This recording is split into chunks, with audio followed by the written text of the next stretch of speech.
ងខេត្តសៀមរាបព្រិឋានោសតកាលខ្ញុំប្រតិព័ន្ធការបាត់ដំមកដល់ចិត្តស្ងួនមួយគេព្រួយកេងសងតែបាត់ដំបងពងស្មាចំបាឥឡូវបានយល់ចំបៃសៀមរាប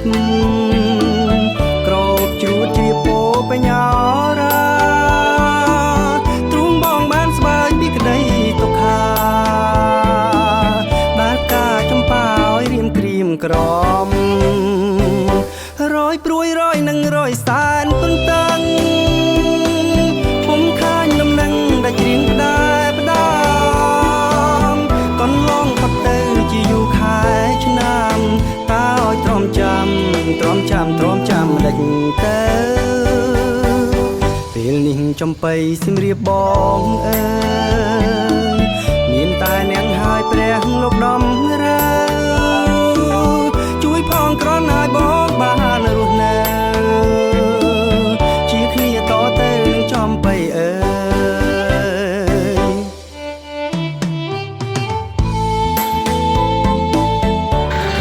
ដល់ភូមិប្រដាក់ហើយ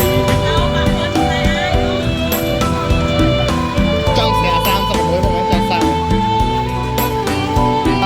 36មកអត់កុំ36មកមកពេញ1000ពេញ1000ទៅវឹងបាត់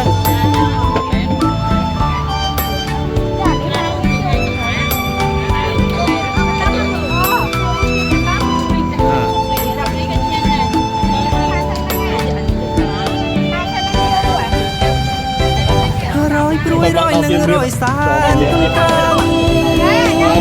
ពុំខាញដំណឹងដែលច្រៀងផ្ដែផ្ដាកន្លងផុតទៅជាយូរខែ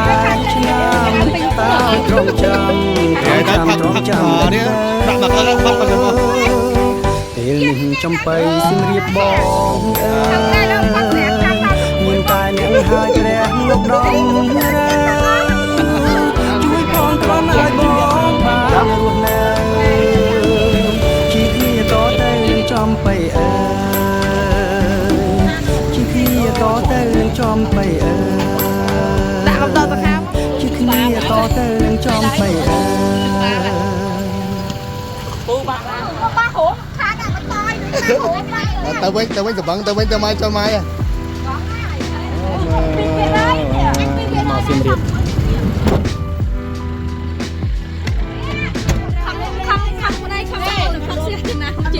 លក្ខណៈថាម